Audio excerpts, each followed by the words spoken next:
Muito bem, gente. Vamos avançar um pouquinho. Estamos desvendando os enigmas do Apocalipse. O único enigma no Apocalipse é que ele não tem enigma. A grande confusão que se faz em torno das interpretações do Apocalipse é que normalmente nós vimos por detrás dos símbolos enigmas. Então, é como se o livro do Apocalipse tivesse sido escrito para especialistas, né? Não para o povo. Devemos lembrar que as cartas, né, apostólicas, e o Apocalipse não deixa de ser também uma carta, ela, elas foram direcionadas às igrejas para tratar problemas da igreja daquele momento. É que os problemas da igreja daquele momento são os problemas que as igrejas que se seguiram passam de igual modo. Talvez você não tenha, por exemplo, todos os problemas na sua igreja que existiam na igreja de Corinto, mas a carta de Paulo aos Coríntios tem sólidos elementos que fala a alguma necessidade da sua igreja, e assim por diante. É como as cartas dirigidas aqui às sete igrejas. Então, é dirigida a uma igreja, outra igreja, tudo ditado, tratando de questões diferentes, porque cada igreja tem as suas diferenças. É a mesma coisa. Toda a Bíblia é escrita para o povo de Deus, não é?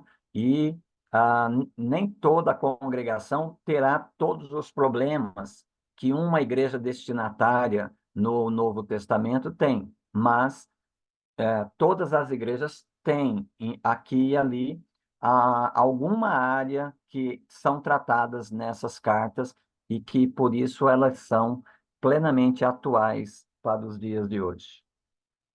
Pois bem, antes de começar, eu quero dizer a vocês que na próxima segunda-feira eu não poderei estar aqui com vocês, porque na próxima segunda eu tinha uma atividade que era na terça. Nós vamos receber em nossa igreja a Companhia Nissi de teatro, e o dia deles virem era na terça-feira, dia 30. Mas tiveram um problema lá com o agendamento, e aí precisamos antecipar, quase de última hora, antecipar para 29. Então, por isso que eu não tinha comentado antes, mas hoje que nós definimos isso, então, dia 29, nós teremos que estar lá para receber a companhia em si, então não vou poder estar com vocês aqui. Dito isso, nós seguimos aí no capítulo 3 de Apocalipse, né? Já tratamos aí da igreja de Éfeso, Esmirna, Pérgamo, Tiatira. Agora chegou a vez das igrejas de Sardes, Filadélfia e Laodiceia. Então, aí nós temos, na introdução dessa carta a Sardes, escreve ao anjo da igreja em Sardes: assim diz aquele que tem os sete Espíritos de Deus e as estrelas. Então, essa apresentação aí é a mesma apresentação, né, elementos delas que aparecem naquela descrição total, né, plena do Cristo ressurreto, quando ele diz que ele tem as estrelas, né, nas suas mãos. E as estrelas, conforme o verso 20, são os anjos, são os mensageiros das sete igrejas. Então, ele tem os mensageiros das sete igrejas em suas mãos, né? E quando nós pensamos em ele ter as sete estrelas nas suas mãos, nós devemos lembrar que não há uma distinção entre o mensageiro e a congregação. Os dois estão unidos. Então, aquilo que é dito ao mensageiro é dito a toda a igreja. Pode ver que, embora o verso 1 das demais igrejas também, né, na introdução, diga que está sendo dirigida ao anjo da igreja em tal lugar, todo o conteúdo é dirigido a toda a igreja. Então, mensageiro e igreja estão assim unidos, né? O que é dito a um é dito ao outro. Então, aí nós temos, depois dessa apresentação, a, a declaração de Jesus, como ele fez nas outras cartas: conheço tuas obras. Então, trata-se de uma igreja, obras está no plural, então trata-se de uma igreja que está em movimento, não é uma igreja parada, não está sentada, não é uma igreja contemplativa, mas é uma igreja operosa, a igreja tem lá as suas atividades. Essas atividades, segundo o dito aqui de Jesus, essas atividades dão aparência de que a igreja está viva.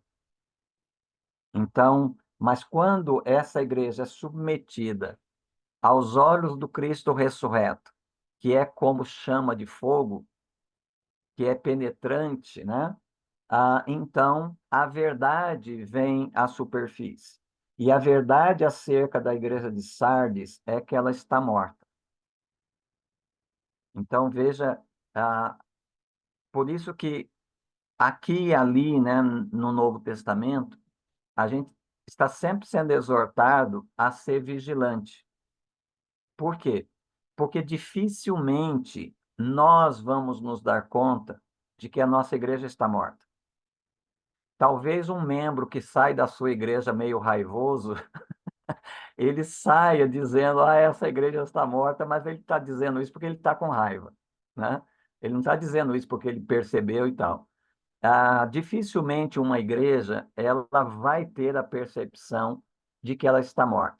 Por que que ela é difícil para ela? Porque a igreja mantém a sua agenda, a igreja mantém as suas atividades. E as atividades que a igreja promove dão indicação, assim como um corpo, né, que anda, que respira, que come, bebe, dá a aparência de que ela está viva. Mas, assim como uma pessoa, né, um pecador que anda, se movimenta, respira, bebe, come, etc., a Bíblia diz que ele está morto nos seus delitos e pecados. Assim, uma congregação também, né? Ela pode respirar, ela pode ter as suas atividades e ela pensar que essas atividades são a sua vida, né? São evidências de que ela está viva. Mas quando ela é submetida aos olhos do Cristo ressurreto, a verdade que vem à tona é esta: estás morto, né? Ah, essa ideia, né, de ter fama de estar vivo, mas estar morto, pode significar que parte da igreja, né, pelo contexto aqui, parte da igreja está morta, e como ele continua dizendo aí no verso 2, né, fica alerta e fortalece o que ainda resta, e estava para morrer. Então ele está falando que uma parte da igreja está para morrer, ou seja, nem toda a igreja está morta. Tem uma parte da igreja que não morreu ainda, mas a continuar como está, vai morrer também. Aí ele diz, então, que essa parte morta, essa parte que está dormindo, né, ela não está alerta, como o verso 2 e o verso 3. Fica alerta, né? Depois ele diz aí, de novo no verso 3, né? Pois se não estiveres alerta. Então, a ideia de estar morto aqui é uma igreja que não vigia, é uma igreja que não está alerta para ver dentro de si mesma, né? Ver o mal dentro de si mesma. Então, a gente, às vezes, né, vai tocando nossas atividades e a gente vai celebrando, vai gostando das atividades que a gente promove e a gente perde, né, aquela preocupação. E, escuta, e diante do Senhor, né, como é que nós estamos? Como é que nossa congregação está? Então, a gente passa a tomar por automático que a nossa igreja está muito bem, né? Então, o que que Jesus diz, né, a esta parte que está morta, ou seja, que está dormindo? É necessário, no verso 2, que ela fique alerta. É necessário, no verso 3, pois se não estiveres alerta. essa igreja está sendo chamada a acordar, né? Assim como o morto morre e ressuscita, então o que dorme tem que acordar, ele tem que ser despertado, né? Então, por isso, ele não está fortalecendo os fracos. Veja, uma igreja que está dormindo, ela não percebe que ela está dormindo, e estando dormindo, qual é a principal falha dela? Ela não está fortalecendo seus membros, ela não está tomando conta dos fracos, né? E fracos aqui não são novos convertidos. Fracos aqui são todos os crentes, membros de uma congregação, que por causa do sofrimento, né, por causa da tribulação, das pressões que sofrem, das crises que enfrentam, essas pessoas experimentam tempos de fragilidade. Então, o tempo todo, a igreja que não está dormindo, a igreja que está alerta, ela está trabalhando para fortalecer os fracos, né? Atender aquelas pessoas que no momento estão necessitadas de atenção especial. Se essa atenção não for dada, essas pessoas também vão morrer, ou seja, elas também vão entrar no sono, né? Elas também vão dormir. Ele diz aí que o que tens recebido e ouvido precisa ser obedecido. No verso 3, né? Ele diz aí, portanto, lembra-te daquilo que tens recebido. Lembrar aí é a mesma coisa que estar alerta. Estar dormindo ou estar morto significa que a palavra recebida outrora, ou a palavra que ainda está sendo recebida, está entrando por um ouvido e saindo pelo outro. É aquele tipo de coisa que a pregação na congregação se tornou assim um mal necessário, né? Uma parte necessária do culto, mas que ninguém está ali objetivando ou desejoso de ouvir a palavra, né? Hoje é muito comum que as pessoas procurem uma congregação que seja mais divertida, né? Que seja uma igreja legal, né? Uma igreja que forneça ali algumas atividades bacana, algum entretenimento, alguma coisa que ela vá ali e saia dali com a alma aliviada, etc. e tal, né? E aquilo que poderia, de fato, trazer alívio para a alma, que é a pregação da palavra, essa parte ela é vista num segundo plano, né? Como uma nota de rodapé do culto. Então, é necessário que o que nós recebemos e o que nós ouvimos seja praticado, seja aplicado na vida da congregação. A palavra de Deus e o testemunho de Jesus Cristo, né, como aparece lá no capítulo 1, verso 2 e o verso 9, é o tema do Apocalipse, né? Então, o que que é estar alerta? O que que nós temos ouvido? O que que nós temos recebido?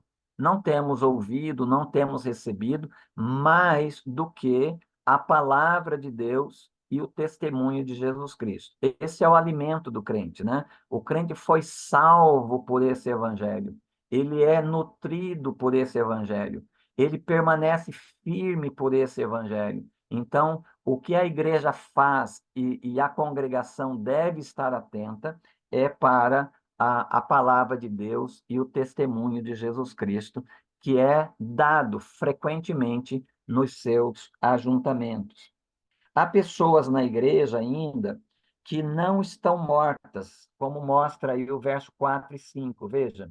Mas em Sardes também tem algumas pessoas que não contaminaram suas vestes. Elas andarão comigo vestidas de branco, pois são dignas. Assim, o vencedor será vestido de vestes brancas, e de maneira nenhuma arriscarei seu nome do livro da vida, mas, pelo contrário, reconhecerei seu nome diante de meu Pai e diante dos seus anjos. Observe, olha o perigo, né, de uma congregação deixar de ser vigilante, não guardar o que tem ouvido e recebido, não estar, né, ativamente alimentando os fracos. edificando a fé dos fortes, para que esses edificados possam também entrar na obra do ministério e ampliar, assim, o cuidado com os fracos.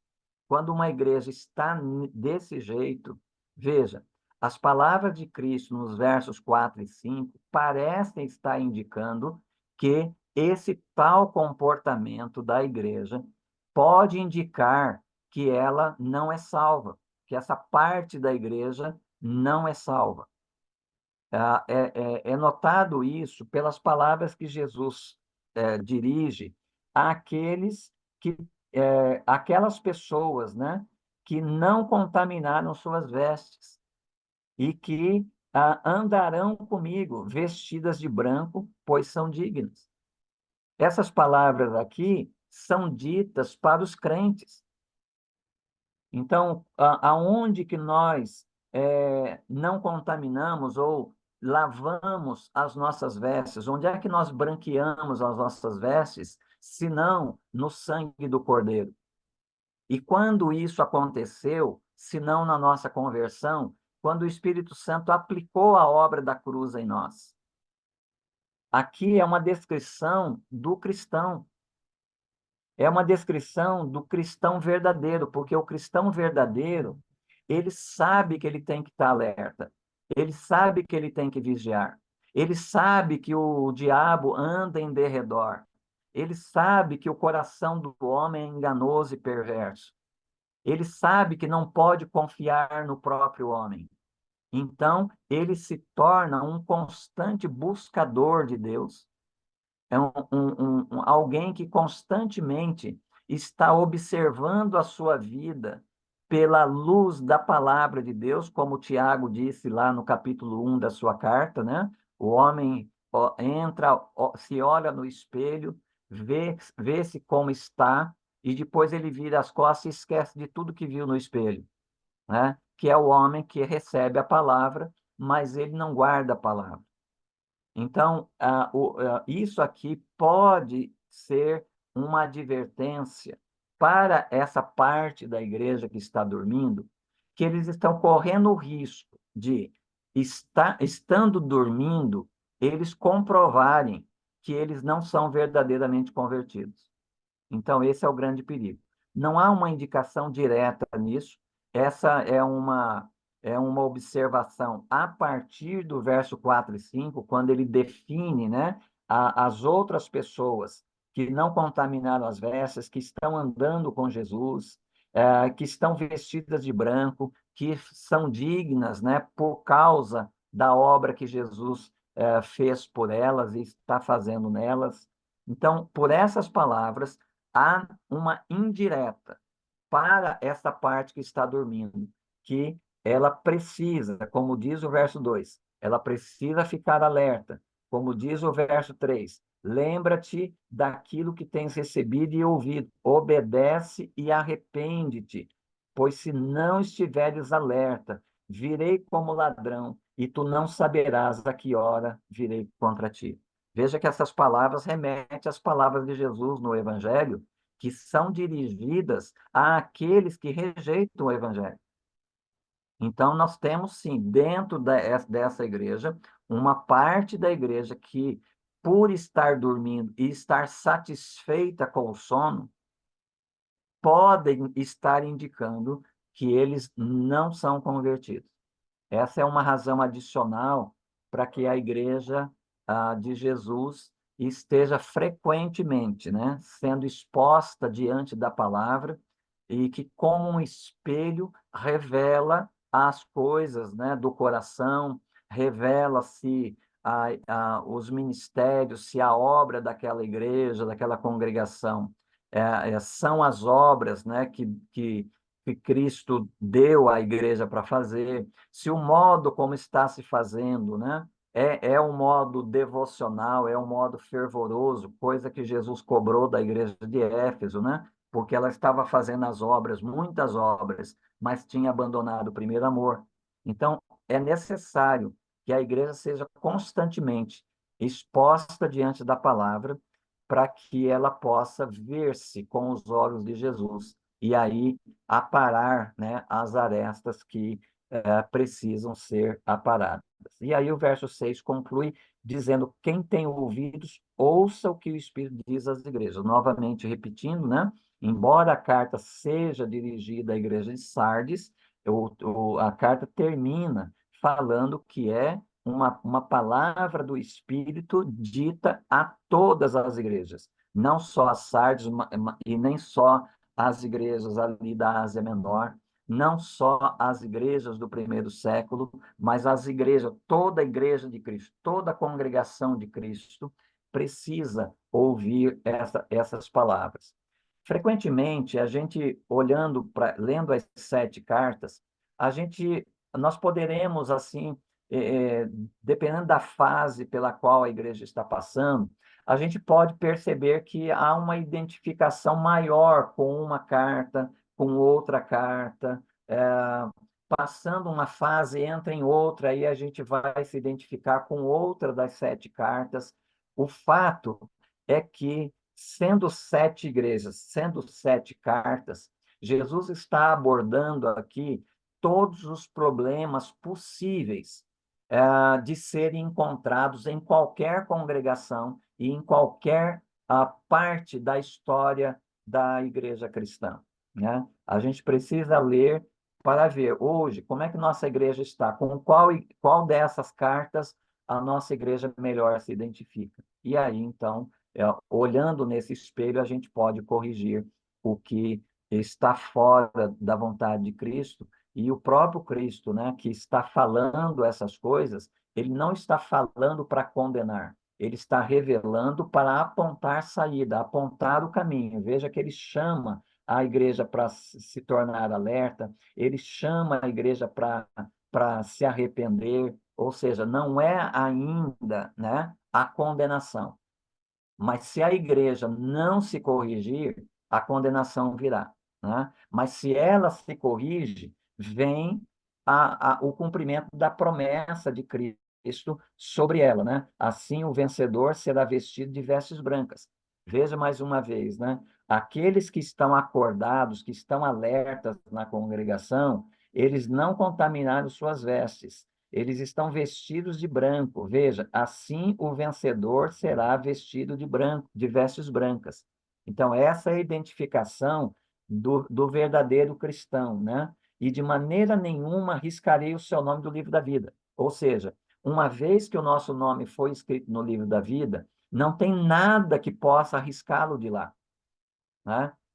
O Paulo tratou disso no finalzinho ali do seu capítulo 8 aos Romanos. Não tem nada que possa remover a salvação que Cristo conquistou e o Espírito Santo aplicou na vida desse ex-pecador não arrependido e agora um pecador arrependido, né? Então, ele está dizendo com isso que os verdadeiros crentes são identificados como esses que aparecem no verso 4 e continuarão sendo identificados assim. Eles são os vencedores, né? Os que estão vestidos de vestes brancas. O nome deles está escrito no livro da vida e ninguém pode apagá-lo, né? Pelo contrário, Jesus diz: reconhecerei o seu nome diante do meu Pai e diante dos seus anjos. São palavras de Jesus nos evangelhos, né? Quando Jesus diz: aquele que me negar diante dos homens, eu o negarei diante do Pai. Aquele que testemunhar de mim diante dos homens, eu testemunharei deles diante do Pai. Isso é palavra de Jesus. Veja que o João, ele não está escrevendo nada novo. Ele está escrevendo sobre o evangelho cristão. Ele está tomando o evangelho desde o Antigo Testamento até a era da igreja cristã no Novo Testamento. A igreja em Filadélfia também recebe aí a sua carta, né? E aqui Jesus diz: escreve ao anjo da igreja em Filadélfia. Assim diz aquele que é santo, verdadeiro, o que tem a chave de Davi. Então, aqui na igreja de Filadélfia, o autor original da carta, né? Ele está se identificando como o Cristo ressurreto foi identificado aqui no capítulo 1 no capítulo 1 do Apocalipse como tendo a chave do inferno, a chave da morte e do inferno. Ele está falando das chaves de Davi, né? Então, é assim que Jesus se revela, né? Se apresenta para a igreja em Filadélfia. Ele diz aí que o que tem a chave de Davi, tenho posto uma porta aberta diante de ti que ninguém pode fechar. Olha, o que que Jesus está dizendo, né, com essas palavras? O que são as chaves, né, de Davi e o que é a porta que pus diante de ti, que está aberta e ninguém pode fechar? Nós precisaremos ler alguns textos lá do livro do Isaías para a gente entender esse negócio. Primeiro, em Isaías capítulo 22, nós lemos acerca de Eliaquim, né? Sebna, que é o mordomo da casa do Senhor, está sendo contestado pela obra que ele está realizando, e está sendo anunciado que ele será substituído por Eliaquim, o filho de Euquias. Eu leio aqui em 22 de Isaías, capítulo 22, verso 20, né? Aqui ele diz assim, ó: naquele dia chamarei o meu servo Eliaquim, filho de Euquias, e o vestirei com a tua capa, a capa de Sebna, ou seja, passará a autoridade do Sebna para o Eliaquim, e porei o teu cinto nele, darei a ele o teu governo, e ele será como pai para os moradores de Jerusalém e para a casa de Judá. Agora o 22 e 23. E eu lhe porei sobre os ombros a chave da casa de Davi. Ele abrirá e ninguém fechará. Fechará e ninguém abrirá. Veja, as mesmas coisas que o João está dizendo lá. Veja agora o capítulo 26, verso 13. Em 26, 13, o Isaías está dizendo assim, 26, verso 1 a 3, perdão. Naquele dia se entoará este cântico na terra de Judá. Temos uma cidade forte. Deus colocou a salvação por muros e colunas. Abri as portas para que entre a nação justa que obedece à verdade. Tu conservarás em perfeita paz aquele que tem o seu propósito firme em ti, porque confia em ti. Veja, aqui ele está falando da porta, e a porta será aberta, né? Ele está dizendo que aquele que tem a chave, e que é Davi e os seus sucessores, né? Quem tem a chave de Davi está recebendo aqui nesse texto uma ordem para abrir as portas para que as nações tenham acesso. Obviamente, não a nação no seu contexto geopolítico, mas pessoas dessas nações possam vir e entrar, ter acesso à casa de Davi. Agora, Isaías 56, Isaías 56, verso 5, nós lemos assim: na minha casa e dentro dos meus muros, eu lhes darei um memorial e um nome melhor do que o de filhos e filhas. Darei a cada um deles um nome eterno, que nunca deixará de existir. Agora, o capítulo 60, verso 11. Estrangeiros edificarão teus muros, e os teus reis te servirão, porque feri na minha ira, mas no meu amor tive misericórdia de ti. Verso 11: as tuas portas estarão sempre abertas, não se fecharão de dia nem de noite, para que as riquezas das nações sejam trazidas a ti, e os seus reis sejam conduzidos com ela. Porque a nação e o reino que não te servirem perecerão. Sim, essas nações serão totalmente destruídas. É o que o João está dizendo aqui, né? Ele está dizendo para essa igreja que Jesus conhece as suas obras e tem posto diante dela uma porta aberta que ninguém pode fechar, tens pouca força, mas guardaste a minha palavra e não negaste o meu nome. Farei aos da sinagoga de Satanás. Veja, lá aqueles que eram inimigos de Israel. Farei aos da sinagoga de Satanás, que se dizem judeus e não são, mas mentem. Sim, farei que venham adorar prostrados aos teus pés e saibam que eu te amo. As mesmas palavras que o Isaías dirigiu ali à nação israelita acerca das nações ao redor que eram opositoras, inimigas do povo de Israel. Muitas dessas nações, não se fala em termos geopolíticos, mas em termos de pessoas dessas nações, terão acesso à porta, Israel tem a chave, ele vai abrir a porta e essas pessoas dessas nações terão acesso à casa de Davi. Então, o que ele está dizendo para nós aqui é que parte desses judeus que pertencem à sinagoga de Satanás, e como nós já vimos, significa que eles se entendem como o verdadeiro povo de Deus, mas na verdade não são, por isso Jesus diz aqui que eles mentem, né? Eles não são o verdadeiro povo de Deus. Alguns desses se converterão, como se converteram desde lá do início, né, da igreja, a igreja primitiva, e continuam avançando até os dias de hoje, judeus se convertendo, né, e crendo em Jesus como o seu Messias. Então, é isso que Jesus está dizendo aqui, e o João está registrando. Trata-se, então, né, juntando aí chave, juntando porta aberta, trata-se do acesso à casa de Davi. Esse acesso vinha,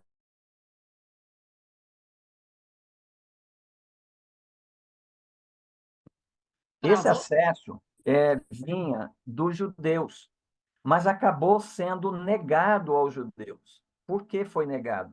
Lá em Mateus 23, verso 13, Jesus se dirige uma palavra muito dura. Aliás, todo o capítulo 23, ele vem dirigindo palavras muito duras aos fariseus e à liderança religiosa judaica ali dos seus dias. E ele chega, por exemplo, no verso 13, e ele diz assim: Mas ai de vós, escribas e fariseus hipócritas, porque fechais aos homens o reino do céu, não entrais, nem permitis entrar os que entrariam. Então, veja, os judeus, né, da linhagem de Davi, eles tinham a chave do reino. Davi tinha a porta. Por meio do reinado de Davi, se teria acesso ao reino de Deus. Mas o que aconteceu, né, com os judeus? Eles rejeitaram o Messias. Eles rejeitaram os profetas que Deus enviou. Então chegou um tempo, e este tempo aqui dito por Jesus, que foi negado a eles a terem a chave do reino. Pelo contrário, eles que precisavam ter entrado, e entrando, eles passarem a ser aqueles que conduziriam os outros por esse acesso para que eles entrassem, eles não entram e ainda impedem aqueles que entrariam. Então, a chave de Davi passou dos israelitas, mas ela permanece na história, né? Ela não é frustrada pela incredulidade de Israel. Essa chave, essa porta, acabou se cumprindo em Jesus Cristo. Como nós podemos ver, né, Jesus dizendo que o, aqui mesmo em Apocalipse 3:7, quando ele diz assim, né? Escreve ao anjo da igreja em Filadélfia, assim diz aquele que é santo, verdadeiro, o que tem a chave de Davi. Então, Jesus tem a chave de Davi. Então, não é mais Israel que tem a chave. Jesus tem a chave. E, ao mesmo tempo, lá em João, capítulo 10, verso 7, o próprio Jesus se apresenta como sendo a porta. Então, ele tem a chave de Davi, não é mais Israel. Israel não é mais o veículo de salvação para as nações. Jesus é o novo Israel, é o novo Davi. Então, aquilo que era de Davi e que deveria ser aplicado em Israel, não o foi, mas agora é aplicado à igreja, o novo povo de Deus. O novo povo de Deus que nasce do novo Israel, que é Jesus, nasce do novo Davi, que é Jesus. E, portanto, aquilo que era de Davi passou a ele. Então, ele tem a chave, Apocalipse 3:7. Ele é a própria porta, João capítulo 10, verso 7. E por isso, é ele quem dá acesso, é ele que abre as portas, né? Por isso que ele diz aí no verso 8, ele diz que diante de ti, tem posto diante de ti uma porta aberta. E quando Jesus, que é a própria porta, é o próprio acesso ao reino, quando ele abre essa porta e as pessoas entram por essa porta é que ele abriu, ninguém pode fechar, né? Ninguém, nem mesmo a igreja, quando ela está enfraquecida, veja, tens pouca força, mas guardaste a minha palavra e não negaste o meu nome. Característica própria da igreja verdadeira, que é a perseverança, né? Aquela doutrina da perseverança dos santos. Os santos sofrem, passam por períodos das suas vidas de fraqueza, de enfraquecimento. Às vezes a igreja está num estado, a congregação, né, está num estado que parece cinzas, né? Parece que só está faltando fechar a porta. Mas uma vez que lá há aqueles, como Jesus descreveu a igreja de Sardes, né? Há aqueles que não contaminaram suas vestes, que andam comigo, vestidas de branco, uma vez que há essas pessoas na congregação, essa fase de cinzas, ela passará e essa igreja voltará à sua devoção fervorosa outra vez. Então, embora tens pouca força, mas sendo crentes verdadeiros, não guardaste a minha palavra e não negaste o meu nome, então esses crentes, essa congregação, ela permanecerá, ela perseverará nos caminhos do Senhor. Então, quando Jesus diz que ele tem a chave e ele é a porta, e ele é que dá acesso às pessoas para o reino, os que entram, esses que passam pela porta, esses que entram, recebem a chave do reino. Veja, era de Davi, mas Israel não cumpriu as promessas feitas a Davi. Perderam, deixaram de ser o veículo promotor de salvação. Eles não entraram e ainda dificultavam a entrada dos que poderiam ter entrado. Aí vem Jesus. Nele se cumpre o Israel do Antigo Testamento. Nele se cumpre o Davi do Antigo Testamento. Nele se cumpre as promessas que foram feitas a Davi e que não receberam cumprimento no Antigo Testamento, mas recebem cumprimento em Cristo no Novo Testamento. Tendo feito isso, ele sendo então, tendo a chave, ele sendo a porta e ele dando acesso, quando as pessoas entram por esse acesso, elas recebem as chaves do reino. Foi o que Jesus disse pro Pedro, ali em Mateus 16, quando Jesus perguntou, e vós, quem dizeis que eu sou? E o Pedro então disse, tu és o Cristo, o Filho do Deus vivo. Aí Jesus diz, olha, não foi carne nem sangue quem tu revelou, mas foi meu Pai que está no céu, né? Aí ele complementa, ele começa a falar que dará à igreja as chaves, né? Dará à igreja as chaves do reino. O que vocês abrirem será aberto, ou seja, o que vocês ligarem na terra será ligado no céu.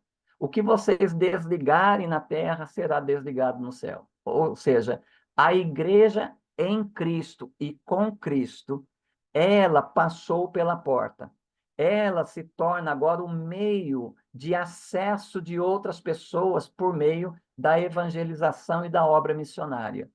E ela, então, tem esse poder de Jesus.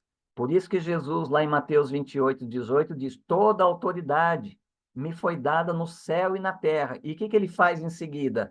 Ide, ou seja, ele transfere toda a autoridade à igreja, aos discípulos.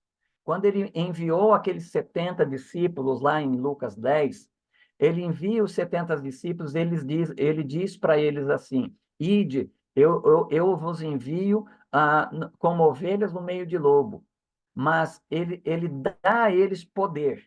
Vocês têm autoridade para pisar serpentes e escorpiões, de modo que nada vos fará dano algum.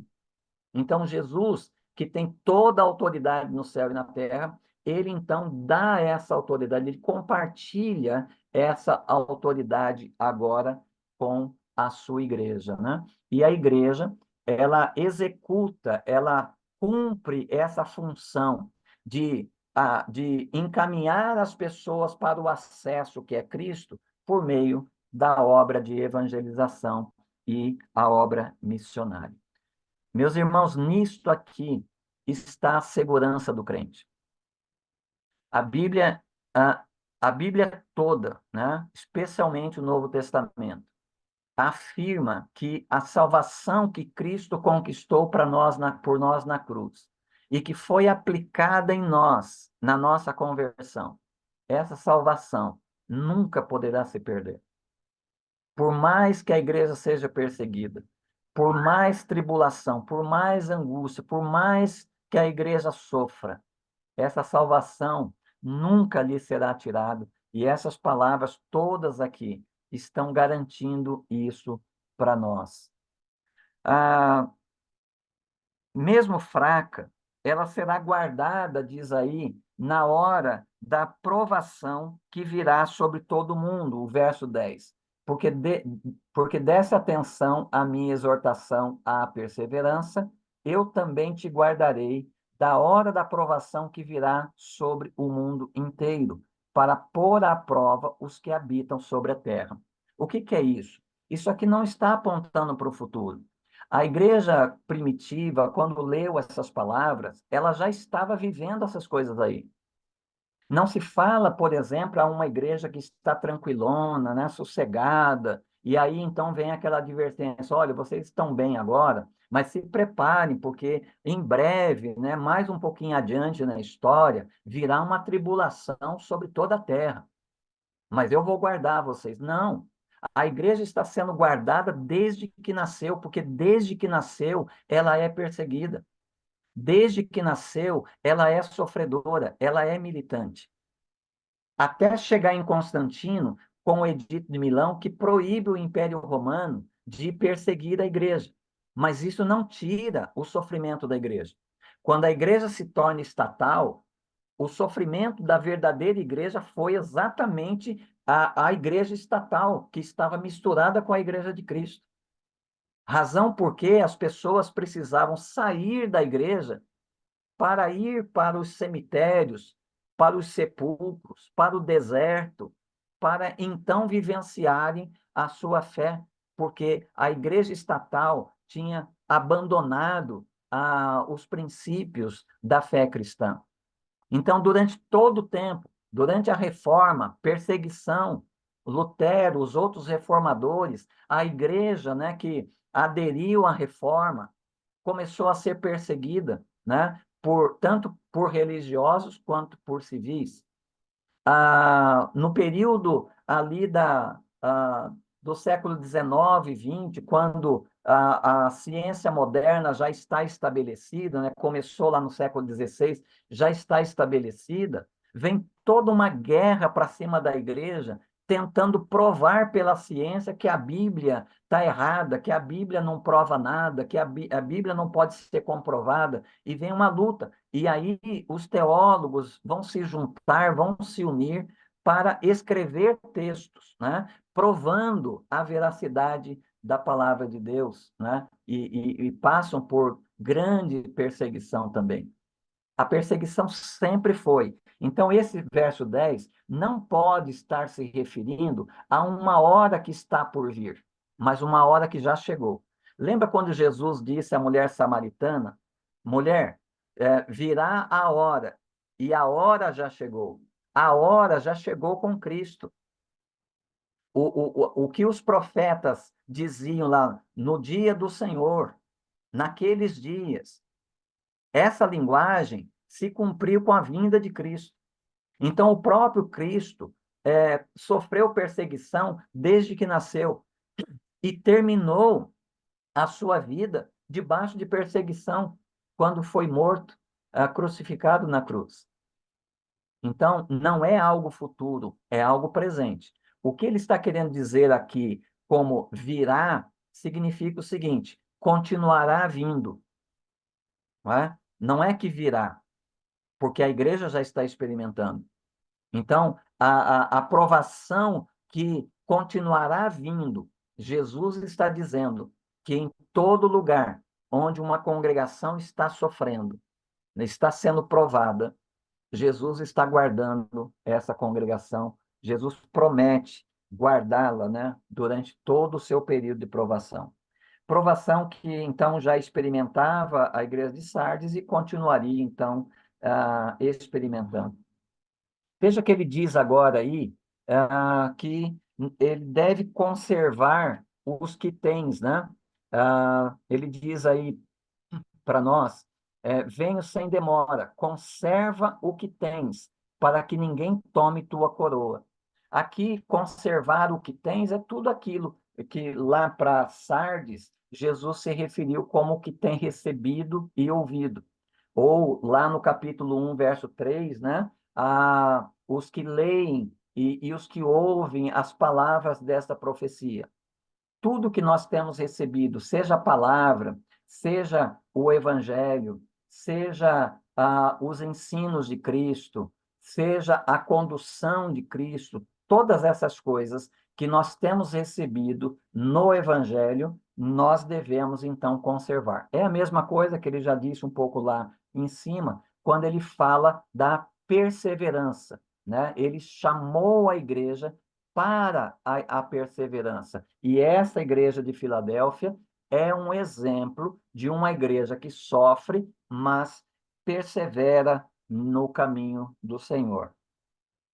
Uma coluna no templo do meu Deus, veja, farei do vencedor uma coluna no templo do meu Deus, de onde jamais sairá.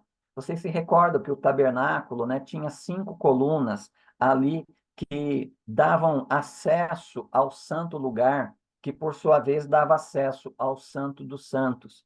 O templo também tinha as suas colunas, né? E eram muito formosas. Jesus está dizendo que ele vai fazer do vencedor uma coluna no templo do meu Deus. O que significa isso, né? O templo de Jerusalém, assim como o tabernáculo, eles cumpriram o seu papel durante o período do Antigo Testamento. Mas eles tiveram fim. O tabernáculo deixou de existir para dar lugar ao templo quando o povo se tornou sedentário, né? Quando ele tomou posse da terra. O templo, posteriormente, foi destruído pela invasão babilônica, quando o povo foi para o exílio. Quando o povo voltou, houve a reconstrução do templo. Esse templo reconstruído foi embelezado, né, e ampliado por Herodes, que segundo o capítulo 12 ali de João, diz que, o capítulo 2 de João, diz que o Herodes demorou 49 anos para tornar o templo tão suntuoso quanto ele o era nos dias de Jesus. Mas esse templo, mesmo esse templo reconstruído lá depois do exílio, ele também alcançou a sua finalidade. Quando a era do Antigo Testamento termina e inicia-se a nova era com a vinda de Jesus, o templo pode ser destruído. Foi o que Jesus quis dizer, né, quando ele disse para aqueles que estavam destacando a beleza do templo, né? Ele diz assim: derrubar esse templo e eu o edificarei em 3 dias. pessoal ficou louco, né? Como você vai reconstruir isso aqui em 3 dias? O Herodes demorou 49 anos para tornar o templo como ele é agora. Aí o João, um pouco mais para frente, que é o mais teólogo dos evangelistas, ele então interpreta. Ele não estava se referindo ao templo, mas ao seu corpo, que seria destruído na morte e seria edificado na ressurreição. Então, o templo deixa de ter a sua finalidade, porque tanto o tabernáculo quanto o templo apontava para Cristo. O tabernáculo se cumpre em Cristo quando João escreve em capítulo 1, verso 14, que o Verbo se fez carne e habitou entre nós. Habitar aí é tabernacular. E o templo se cumpriu em Cristo nesse momento, quando Jesus disse, né, que ele era o templo e que ele iria ser destruído, mas em 3 dias ele seria edificado, falando então da morte e da ressurreição. Agora, então, como Jesus disse à mulher samaritana, não existe mais culto localizado, né? Não existe mais culto nacional. Não existe culto no Monte Gerizim ou no monte em Jerusalém. É em todo lugar, em qualquer lugar. As pessoas agora têm acesso livre ao Senhor a qualquer hora do dia. Ela não está presa nem a um lugar onde o templo está, nem ao próprio templo. Ela não está ligada ao domingo, ou seja, ao dia especial para o encontro com o Senhor. Ela se encontra na presença do Senhor o tempo todo. Ela pode dirigir suas orações a Ele de qualquer lugar, pode adorá-lo de qualquer lugar, né? Em especial, essas pessoas vão para um lugar, vão para um templo que não é mais a casa de Deus, né? Muito embora tradicionalmente, né, as pessoas se referem ao seu templo como casa de Deus. Casa de Deus é a igreja, as pessoas, né? Cristo é o novo templo e as pessoas são as colunas desse templo. Então, o que Jesus está dizendo aqui, né? Ao vencedor, farei do vencedor uma coluna no templo do meu Deus. Ele está falando dos crentes, porque é exatamente isso que os crentes são. Na mesma linha de João 15, quando Jesus diz que ele é a videira verdadeira e vós sois os ramos, Jesus é o templo e nós somos a coluna desse templo, ok? Então, não é algo que o vencedor vai receber lá, mas é algo que ele já é aqui. Vai se consumar lá, mas ele já é aqui. Ele já é uma coluna no templo do meu Deus. Aí ele segue dizendo aí que ah, ele vai escrever nele o nome do meu Deus, o nome da cidade do meu Deus, a Nova Jerusalém, que desce do céu da parte do meu Deus, e também o meu novo nome. Qual é o novo nome de Jesus?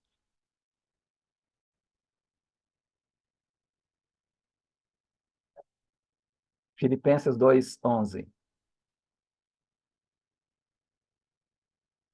Sim, eu tô falando tão rápido que não deu nem para. Por isso que eu dei uma pausa. Pois é, obrigado. Agora, se eu fiz uma pergunta, eu fiquei entre a pergunta e a escrita. Filipenses 2:11, quem tem aí?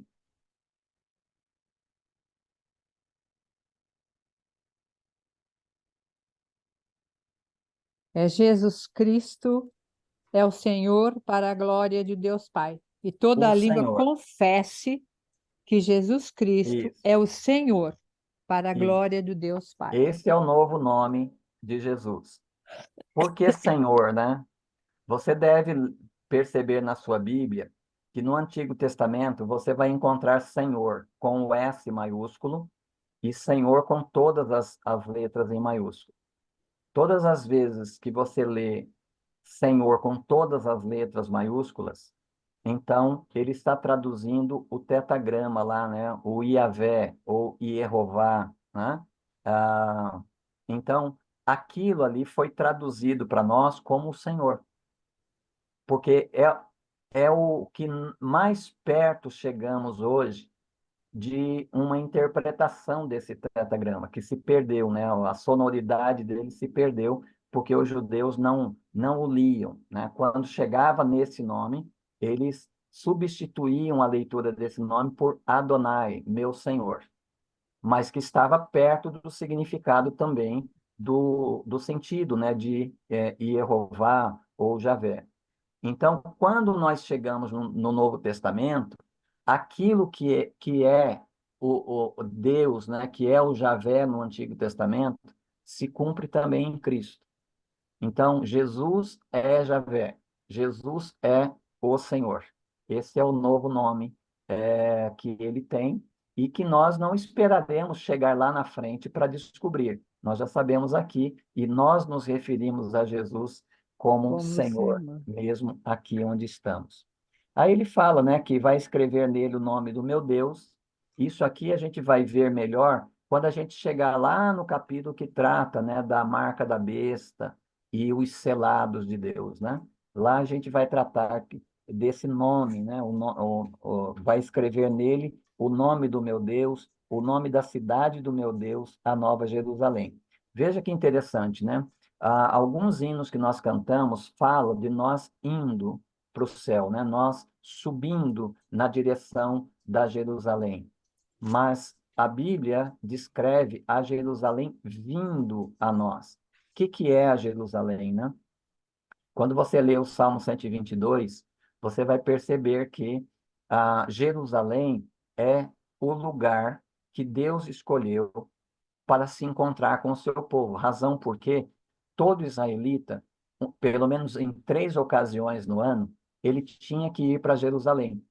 Eles peregrinavam até lá, chegavam em Jerusalém e eles então participavam da festa, como é descrito lá no capítulo 2 de Atos, né, por ocasião da festa de Pentecostes. Então, era a festa da Páscoa, a festa do Pentecostes e a festa dos tabernáculos. Então, havia uma reunião dos israelitas em Jerusalém. O que é aquela reunião? Aquela reunião é o lugar que Deus escolheu para se encontrar com o seu povo. Então, é o povo na presença de Deus, no lugar escolhido por Deus. Essa é uma definição de reino de Deus no Antigo Testamento, que se cumpre no Novo. Então, a Jerusalém de hoje não é mais aquela Jerusalém. Hoje, quando nós lemos aquele texto que fala assim, orai pela paz em Jerusalém, e as pessoas se voltam para Israel e começam a orar pela paz da cidade atual, tá? Isso é um descaminho, né, do entendimento bíblico. Se nós tivéssemos aquilo que eu já falei para vocês, né, se nós tivéssemos uma visão da teologia bíblica, né, infelizmente nós estamos muito apegados à teologia sistemática, né? A maior parte dos sermões são influenciados pela teologia sistemática. Mas se nós tivéssemos uma teologia bíblica, nós íamos perceber essas coisas. E eu penso que boa parte da igreja não tem sido ensinada sobre isso. Então, quando lê lá, ou quando acontece alguma coisa em Israel, vamos orar, porque a Bíblia diz que nós devemos orar pela paz de Jerusalém. Nada disso. A Jerusalém se cumpriu em Cristo. E nós somos a Nova Jerusalém. A Jerusalém que desce são os crentes que já morreram, que estão no céu com o Senhor.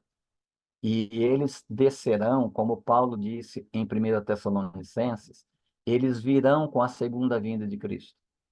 Jesus e os mortos virão ressurretos, se encontrar com aqueles que estão na terra. Aqueles que estão na terra, conforme Paulo descreveu lá em 1 Tessalonicenses, aqueles que estão na terra, quando a Nova Jerusalém vier na direção dele, Cristo aparecer nas nuvens, eles serão instantaneamente transformados, ou seja, instantaneamente ressuscitados. E então, uma vez que o corpo ressurreto não estará mais sujeito às leis naturais, então eles subirão para se encontrar com a Nova Jerusalém no céu, ou nas nuvens e com o Cristo também que está nas nuvens. Então, é essa questão, né? Que ele diz aqui, que a nova Jerusalém que desce do céu da parte do meu Deus, A Jerusalém, meus irmãos, somos nós. Nós devemos orar pela paz do povo de Deus, né? Nós temos muito conflito com o mundo. Então, nós não podemos ter mais conflitos entre nós do que conflito com o mundo. Então, as cartas apostólicas sempre estão recomendando aos crentes, né, que eles vivam em paz entre si. A Evode e a Sintique, lá de capítulo 4 de Filipenses, né, que estavam intrigados, o Paulo escreve ali com fervor, né, para o amigo dele ali naquela igreja: olha, ajudem a Evode e a Sintique para que elas entrem em acordo no Senhor. Porque é um prejuízo crentes romperem comunhão, né? É um prejuízo para a igreja, para o reino, para a causa de Deus. Crentes desviarem-se um do outro, não poder se sentar onde um está, senta no outro banco, senta no outro lado. É ruim isso. Então, a gente tem que entender, a Jerusalém somos nós. A igreja que está lá no céu, que é a igreja triunfante, e a igreja que está aqui, que é a igreja militante. Nós somos a Nova Jerusalém. E nós estamos caminhando também para nos unir à igreja que está lá com Cristo. E aqueles que estiverem aqui por ocasião da segunda vinda de Cristo, eles então verão, né, a Nova Jerusalém vindo até eles, e eles se encontrarão com ela nas nuvens. Pastor, Sim. é, e a gente percebe, né, assim, quando o pastor fala sobre a Nova Jerusalém, nós já fomos ensinados, nós já, assim, exortados muitas vezes, mas o povo de Deus continua sempre imaginando que Israel é aquele Israel Sim. físico lá, que os Uhum. judeus, assim, têm uma promessa especial, que eles são, assim, o povo de Deus, lembrando lá em Romanos, faz aquela colocação, e aí todo o povo assim pode estar cometendo atrocidade, né? Assim aquele país fazendo coisas terríveis, mas tudo aí vem a palavra assim, aí eles dizem: "Ah, mas tudo é permissão de Deus, porque tem que se cumprir, assim, é um novo cumprimento". E aí eu fico me sentindo assim, me parece, né? Muitas vezes eu falo, acho que eu estou fora desse mundo, não estou entendendo o que está acontecendo conosco cristãos, assim, que de repente, para justificar um entendimento, como o pastor coloca assim para mim, equivocado, justifica todo tipo de atrocidade, mesmo de aberração, para dizer, porque pensa que aquele lugar, né, Uhum. que aquele lugar, assim, por tudo que ele representou, por tudo que ele é, e eu acredito que seja um lugar, assim, realmente maravilhoso, tenha que ser, esse povo ser muitas vezes justificado e achando que nós somos, que são eles que nos vão parece que eles que nos vão encaminhar para ali o reino dos céus. É muito difícil isso, não? Como é que lida com isso, com o povo crente acreditando exatamente nisso? Olha, como é que lida? Pregue a palavra, inste a tempo e fora de tempo. Nosso povo precisa de Bíblia. Nós demonstramos muita ignorância em termos de Bíblia, e aí a gente segue a corrente do momento, né? Como nós temos um forte vínculo com a teologia sistemática e pouquíssimo com a teologia bíblica, então a gente entra por aquele caminho do dispensacionalismo, né? A gente tem gente, por exemplo, que defende, né, que Israel como nação será salva não por meio de Cristo, mas porque eles já são povo de Deus. Então, eles não precisam de Cristo porque eles já são. Deus irá apenas incorporá-los à igreja. É um absurdo, né? Nenhum crente do Antigo Testamento foi salvo sem a crucificação de Cristo, não é? Então, ninguém vai ser salvo sem o Salvador que é Cristo. E aí tem uma porção de coisas, né, que se diz, por exemplo, essa questão de orar, de ver Israel atual com bons olhos, né, com bondade. Tem as igrejas que têm bandeira de Israel no seu púlpito, ao lado da bandeira brasileira. cria-se uma mística, né, em torno dessa bandeira, uma mística em torno dessa nação. E o que nós vemos aí de prejuízo nessa questão, né? Nem o Israel do Antigo Testamento tinha permissão para atrocidades.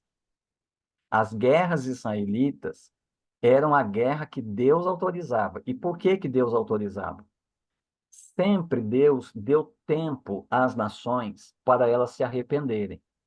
Então chegava aquele momento, assim como chegou para o próprio Israel, chegava aquele momento em que a espada de Deus vinha, o juízo de Deus vinha.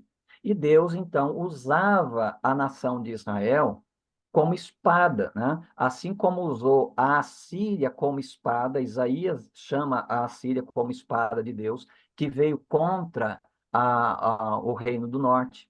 E a Babilônia, que foi espada de Deus para punir o seu próprio povo e levá-lo para o exílio.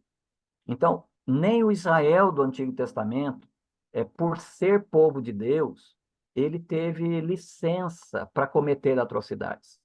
E hoje, nenhuma nação, e Israel atual, deve ser visto no contexto das nações, né? Israel é uma nação que precisa, né, ser evangelizado. Ide, fazer discípulo de todas as nações, inclui Israel. É óbvio que Israel tem o coração mais duro, né, para crer em Cristo. O Paulo diz que haverá um tempo bem próximo já da segunda vinda de Cristo, bem próximo, que haverá uma conversão maciça de judeus, né, em atenção ao Israel do Antigo Testamento. Mas não haverá uma conversão da nação. A nação não tem nada a ver com Deus. Deus não tem, né? Deus tinha um compromisso com uma nação geopolítica no Antigo Testamento, mas no Novo Testamento não existe mais esse vínculo nacional.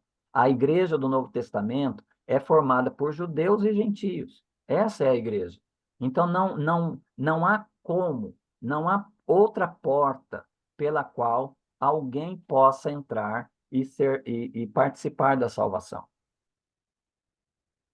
Nós temos até umas agências de viagem, né, que promove viagem para Israel e mistificam. Olha, você vai tomar banho no Rio Jordão, um rio abençoado, onde Jesus foi batizado. Imagina você na mesma água que Jesus foi batizado.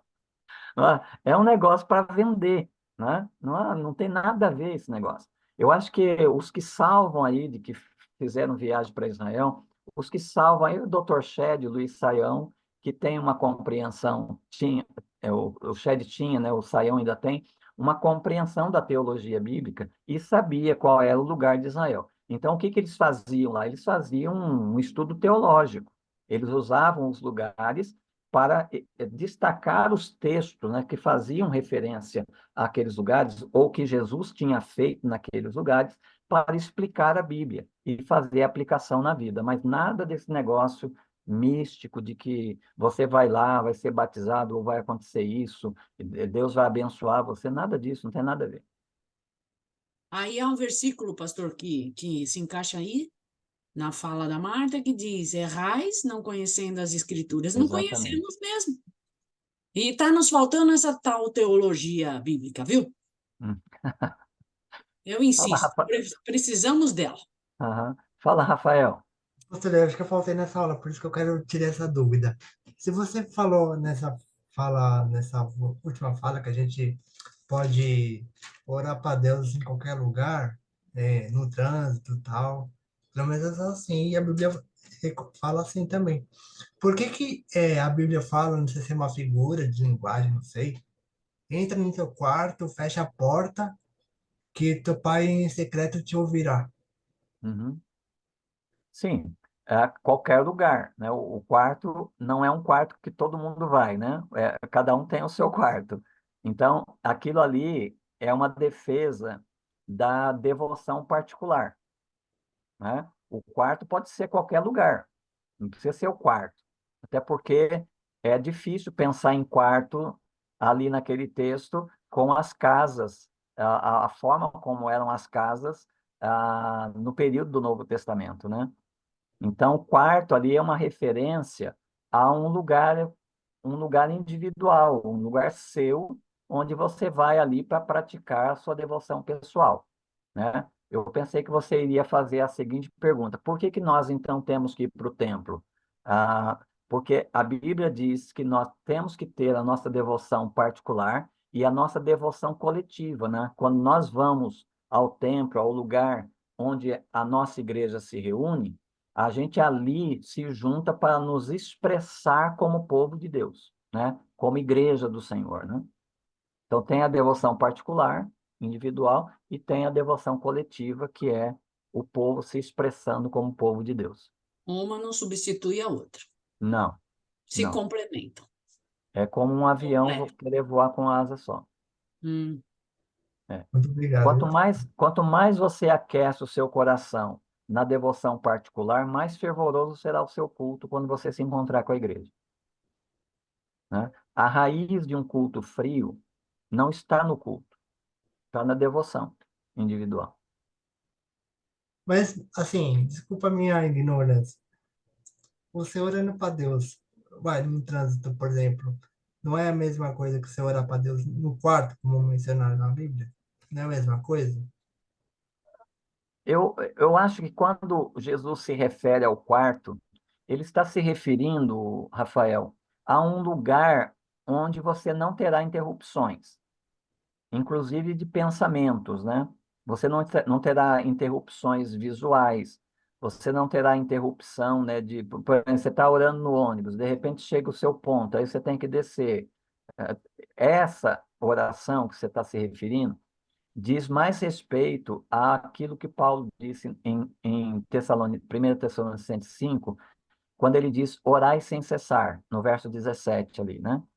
Então, orar sem cessar significa que nós não devemos fazer dicotomia, ou seja, distinção entre o momento que nós investimos em nossa devoção pessoal, nem mesmo o momento que nós investimos em nossa devoção coletiva, fazer distinção entre esses encontros e o resto do dia, né? Porque muitas vezes acontece, né, das pessoas até orarem, elas até vão para o quarto, ela tem lá o lugar secreto para prática da sua devoção pessoal, mas quando elas saem dali, elas saem agitadas, né? Tem pessoas que às vezes eu percebo assim, entra no quarto de oração, ora, e quando sai, sai pior do que entrou.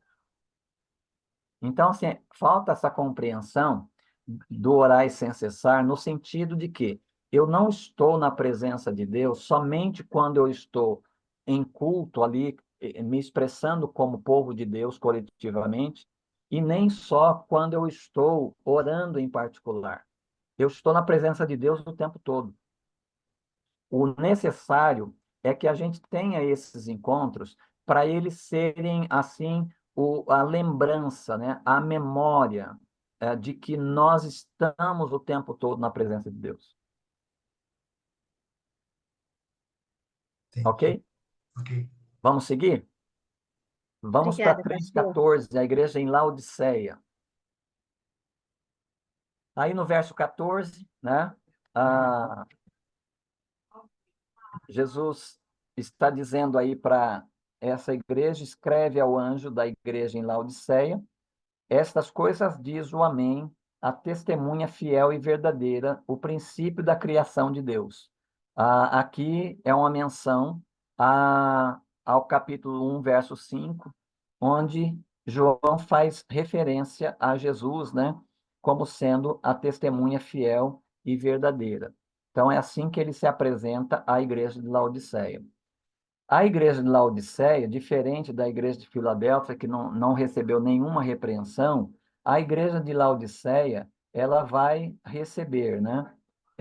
Ele diz aí, essas coisas diz a testemunha fiel e verdadeira, o princípio da criação de Deus, conheço tuas obras, veja, toda a igreja tem as suas obras, né? E no plural, ou seja, são muitas obras. Conheço tuas obras, sei que não és frio nem quente. Antes fosse frio ou quente. Uma igreja morna, é, ela acaba, ao ser assim, deixando de ser igreja. É quase o mesmo que Jesus disse para a igreja de Éfeso, né? Se não te arrependeres, brevemente virei a ti e removerei o teu candeeiro. Ou seja, como nós vimos lá no verso 20 do capítulo 1, que o candelabro, o candeeiro, é a própria igreja, então remover o candelabro da igreja é deixar de ser igreja. E aí há um perigo grande, né? Como eu já mencionei na outra carta, que a igreja, por ela ter as suas atividades e ela estar cumprindo a sua agenda anual, é muito difícil ela se perceber, né? Como uma igreja morna, ou como a outra aqui, né? A Sardes, como uma igreja que morreu, está morta, no sentido de estar dormindo, né? Então, aqui, Jesus diz para ela que ela está morta. E o que Jesus vai fazer com a igreja que está morna? Ele diz que está está a ponto de vomitá-la da sua boca. O que é isso, né? É abandonar, deixar aquela igreja. Aqui, uma igreja morna deve nos levar a pensar que não existe meia igreja, assim como não existe meio crente. Ou uma igreja é de Cristo, pela obra de Cristo na cruz, aplicada ao coração dos crentes que formam aquela congregação, e aquela congregação zela por isso, né? Zela pelo seu fervor, pela sua devoção, pelo seu amor por Cristo, pela sua produção de obras, por meio da fé que Deus deu, né? Ou ela faz isso, ou ela acaba se tornando morta e morna, e uma igreja morna deixou de ser igreja. Ou ela é quente ou ela é fria. Se ela é fria, ela deixou de ser igreja. Mas se ela é morna, né, não é nem quente nem fria, ela deixou de ser igreja também. Então, Jesus está a ponto, né, de vomitá-la da sua boca. Assim, porque tu és morno e não és quente nem frio, estou a ponto de vomitar-te da minha boca, porque tu dizes, o que a igreja morna diz acerca de si mesma? Ela diz que ela é rica, que ela tem prosperado, que ela não tem falta de nada. Esse é o discurso da igreja. Obviamente, um discurso não verbal, mas um discurso no seu comportamento, na maneira, por exemplo, como ela lida com o culto. Eu tenho uma preocupação muito grande com o culto, porque de todos os pecados que você vai ver nas Escrituras, onde você verá Deus mais punindo o povo é na área do culto. É a falta de devoção no culto, é a falta de interesse no culto, é a maneira relaxada como esse culto é realizado. Ou quando esse culto não tem nada a ver com o evangelho, tem a ver com entretenimento, com diversão de crente, né? Então, quando nós lidamos com o culto de modo relaxado, nós devemos ficar muito preocupados, porque Deus, ele não tolera um culto prestado a ele de maneira indiferente, de maneira relaxada. Vocês devem se recordar que o livro do profeta Malaquias é um livro que toda a atenção do livro do Malaquias está voltada para o culto. O dízimo lá de Malaquias 3:10 está no contexto do culto. Deus não vai fazer aquilo se você não entregar o dízimo. Deus vai fazer aquilo porque aquilo, não entregar o dízimo no contexto do Antigo Testamento, era um desprezo do culto. E Deus chama a atenção, né, do povo que estava desconfiado, né, se Deus realmente amava ele ou não. O Malaquias condena ali os próprios sacerdotes, porque o que os sacerdotes tinham que fazer? A função do sacerdote no Antigo Testamento é ele zelar, é ele indicar o que é puro, o que é impuro, o que é santo e o que é profano. A função do sacerdote é esta. Ele que tem a instrução de Deus para discernir entre o profano e o santo, o impuro e o puro. Então, nesse período do Malaquias, o que que o povo estava fazendo? O povo estava trazendo um animal, né, manco, manchado, doente, ou seja, aquilo que ele não ia usar mais lá na sua casa, ele então trazia para o sacrifício. Ora, se o sacerdote é zeloso, o que que ele tem que fazer? Ele vai examinar o animal. Se ele vê mancha, vê fraqueza, sinais de doença, alguma coisa no animal, o animal é cego, é manco, qualquer coisa assim, ele vai se dirigir ao ofertante e vai dizer assim, olha, esse animal é impuro para o sacrifício. O camarada tem que voltar para casa, escolher um outro animal e trazer. Aí o sacerdote examina, não vê nada, aí ele diz, olha, esse aqui está apto para o sacrifício. Mas o que os sacerdotes estavam fazendo no tempo do Malaquias? Não estavam fazendo nada. O povo trazia qualquer coisa, o sacerdote aceitava. Era aquele mundo de sacrifício, mas todo desregrado, né? Sem devoção, sem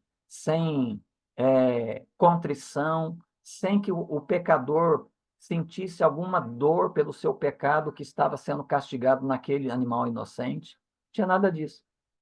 Então, o Malaquias dirige a palavra de Deus contra esses sacerdotes. Tá? Então, todo o livro do Malaquias é uma palavra contra o desprezo ao culto do Senhor. Então, a gente precisa levar muito a sério, desde a preparação, né? Quem faz a ordem do culto. Né? Por exemplo, eu sempre digo assim, na segunda-feira, eu já estou orando, pedindo para Deus me dar aquilo que Ele quer dizer para o povo no domingo, por exemplo.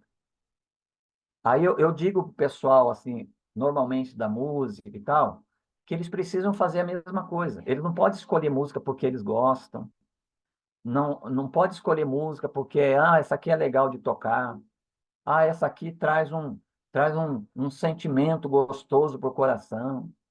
Não é esse o parâmetro para preparar culto. Quem é cultuado é Deus. E Deus não deixou para nós escolhermos como nós devemos adorá-lo. Por isso, a Bíblia toda está dando referências de como Deus quer ser cultuado. Não é o pecador que oferece algo para Deus. É Deus que dá ao pecador para que ele ofereça a Deus. Como Davi orou lá, né, no 2 Crônicas, 1 Crônicas 29, né? O que de ti recebemos, isto mesmo te damos. Ou seja, é o que nós fazemos. O significado do dízimo é esse. Nós não devolvemos aquilo que o Senhor nos deu, nós não barganhamos com Deus. O que nós fazemos com o dízimo é dar ao Senhor parte daquilo que Ele nos deu. Então, não é um negócio, por exemplo, para eu dar hoje, para ir daqui para frente Deus vai me abençoar, vai dar uma medida recalcada, etc. e tal. Não, eu dou porque eu já ganhei. Eu dou como testemunho de que Deus tem abençoado minha vida. Então, essas coisas todas precisam ser muito bem pensadas quando a gente vai pensar o culto a Deus. Né? Então, essa parte precisa, assim, ser muito bem tratada nas congregações. Pois bem, diante desse discurso, né, daquela igreja, Jesus, né, que tem olhos como chama de fogo, ele diz, revela a realidade daquela igreja. E ele diz nessas palavras, né, não sabes que és infeliz, miserável, pobre, cego e nu. Veja só a descrição dessa igreja. Infeliz, miserável, pobre, cego e nu. Ora, você imagina qual é a reação dessa igreja ao ler essa carta? Eles certamente, ao ler essa carta dirigida a eles, eles vão pensar como os discípulos lá na mesa, na instituição da ceia, quando Jesus disse que entre vós tem um diabo, tem um que irá me trair. E todo mundo ficou perguntando: sou eu, Senhor? Por acaso sou eu? Essas pessoas aqui que recebem essa carta, eles não sabem nada disso. O que eles sabem é que eles são ricos, que eles são ricos, são prósperos e não sentem falta de nada. Isso é o que eles sabem. Quando eles recebem essa palavra, eles devem ficar assustados. Somos nós? Isso aí somos nós? Tem certeza que somos assim? Eles não acreditam. Porque, como eu disse, dificilmente uma igreja vai perceber isso acerca de si mesma. Dificilmente. A menos que essa igreja esteja aberta para acolher a palavra e que essa palavra esteja sendo anunciada, testemunhada, essa palavra seja a palavra de Deus trazida a ela, né? Para que ela, então, acolha essa palavra. Do contrário, ela não vai se dar conta disso. Quem tem a melhor condição de dizer qual é o estado de uma igreja não são os membros dela. Quem tem a melhor condição de dizer o estado espiritual de uma igreja é Cristo. É por isso que a gente precisa do Evangelho. É por isso que a gente precisa da pregação da palavra, né? E, à medida que nós ouvimos, temos que acolher essa palavra. Veja que Jesus, como eu já mencionei em outro lugar, mesmo quando ele tem uma palavra dura como esta, ele não está desprezando, nem está ofendendo essa igreja. Ele está, obviamente, confrontando essa igreja com uma realidade que a igreja não está disposta a aceitar, a perceber. Mas qual é o propósito da reprimenda? O propósito é revelar e apontar um caminho de saída. Em todas as cartas é oferecida a oportunidade de arrependimento. E aqui para essa igreja, para quem Jesus foi tão duro quanto foi para Sardes, aqui para essa igreja, ele vai falar de um arrependimento com muitas palavras, né? Então, tantas eram as palavras que os membros da igreja de Laodiceia usavam para se autodefinir, Jesus multiplica essas palavras agora para dizer para eles como é que eles podem se arrepender diante dessa revelação de Cristo. Então, ele diz aí, eu te aconselho que compres de mim ouro refinado no fogo. Você quer ser rico? Então, compres ouro refinado no fogo. Aí ele continua dizendo, para que te enriqueças, roupas brancas para que te cubras, e a vergonha da tua nudez não seja mostrada, né? O nu, né? Precisa comprar roupas brancas. Ora, aonde é que nós compramos roupa branca? Aqui não é um negócio de comprar a salvação. Aqui é um negócio de adquirir roupas brancas, nós sabemos que só no Evangelho, só na fé, na obra de Cristo por nós na cruz e na aplicação dessa obra pelo Espírito Santo em nosso coração. É assim que nós somos lavados, é assim que nós somos purificados, é assim que as nossas vestes se tornam brancas, para que te cubras e a vergonha da tua nudez não seja mostrada. E colírio, veja, ele é cego, na verdade, né? Então, ele precisa comprar colírio para que o apliques sobre os teus olhos e enxergues. Ora, o que é o colírio que vai capacitar essa igreja a se enxergar na realidade? Tem que ser a palavra de Deus. Por isso que o Apocalipse é a revelação de Jesus Cristo.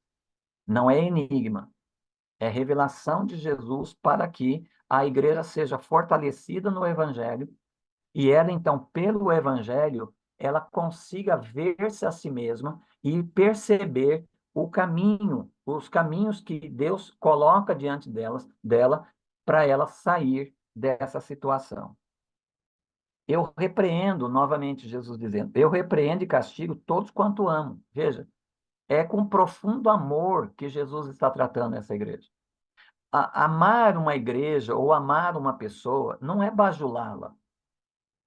Às vezes tem pregações, né, que bajulam os crentes, né? Às vezes a igreja precisa de muito dinheiro, aí tem que manter a congregação ali, tem que animar os crentes, né? Porque crente animado vai aderir mais aos apelos financeiros.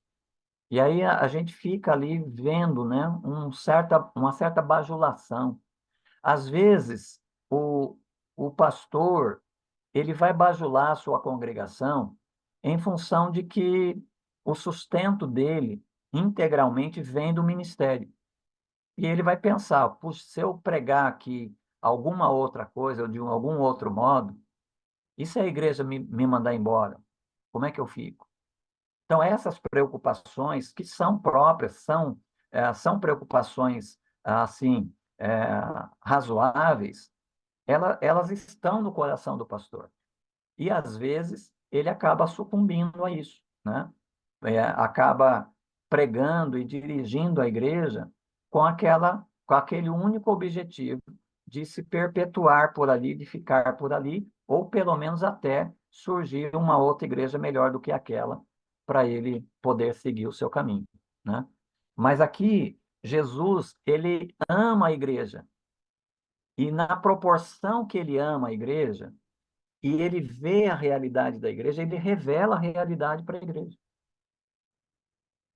Mas ele não está sendo grosseiro, ele não está ah, dizendo isso com raiva da igreja, ele não está dizendo isso como quem vai dizer isso e colocar um ponto final.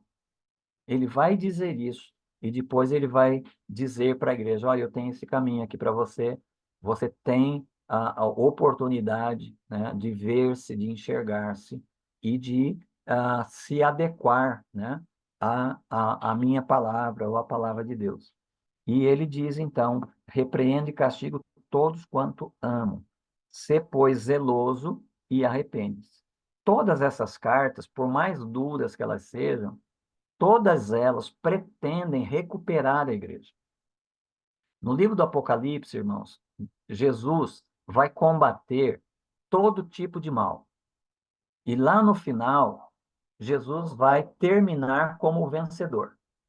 Ele vai combater o mal no mundo, ele vai combater o mal do diabo, ele vai combater o mal nos mensageiros do diabo, ele vai combater o mal no meio político, ele vai combater o mal. Aqui, nessa primeira sessão do Apocalipse, começada em 1:9 e terminado aqui no final do capítulo 3, Jesus está combatendo o mal dentro da igreja.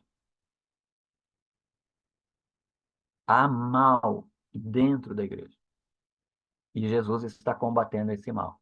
E como é que ele faz? Ele revela qual é o mal em cada congregação e ele apresenta o modo como ela pode sair disso.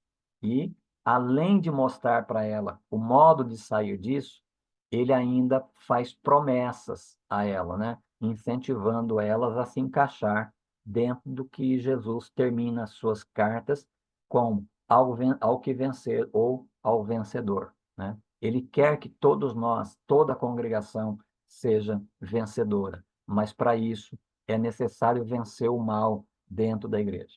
Ele diz no verso 20: estou à porta e bato. Aqui vocês conhecem esse verso, porque ele é muito usado na evangelização, né? E, e ele, ao meu ver, é mal usado, né? Porque ele coloca Jesus aqui como um mendigo, né? Que está do lado de fora, e o pecador tem que decidir se ele vai dar guarida para Jesus ou não, né?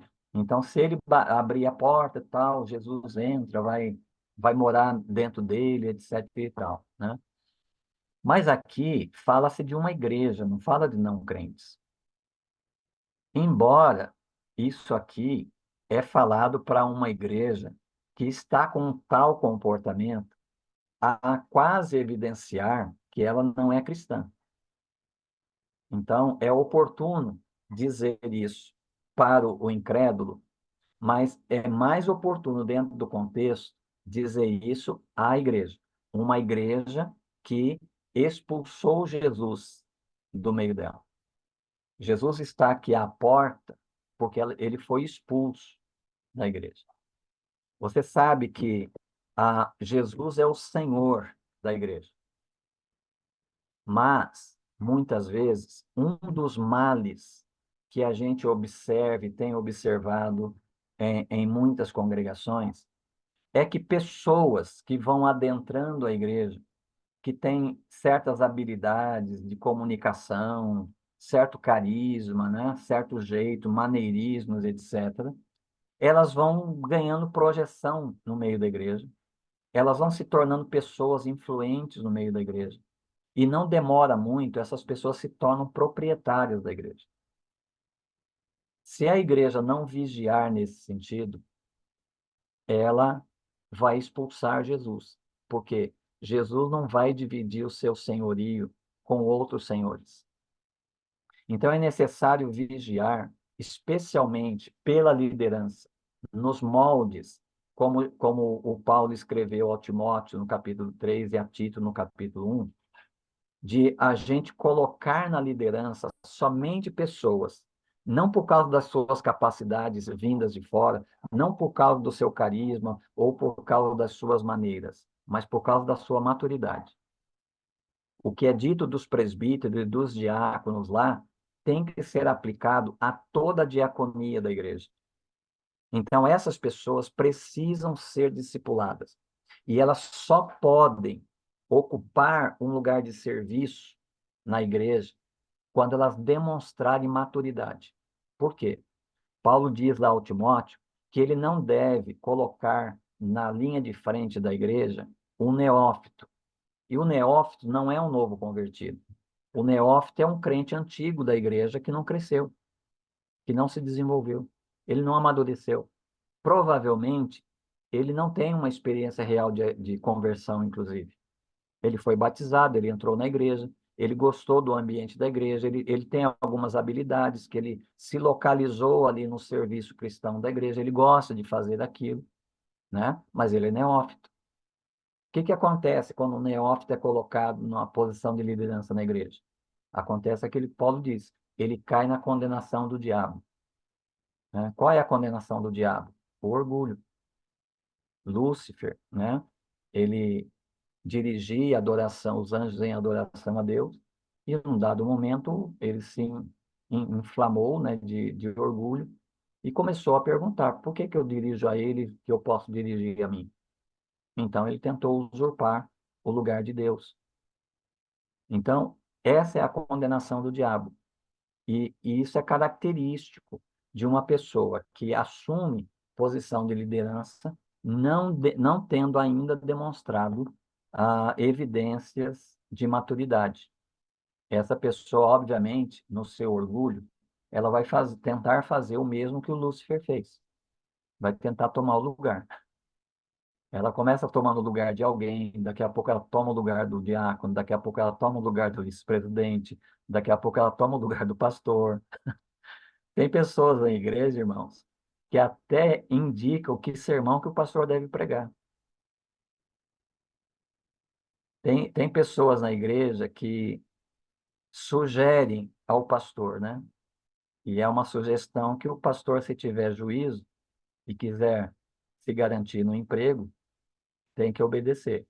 Eles sugerem o que deve ser pregado e o que não deve. Se o pastor está numa linha de pregação e essa pregação está incomodando, né?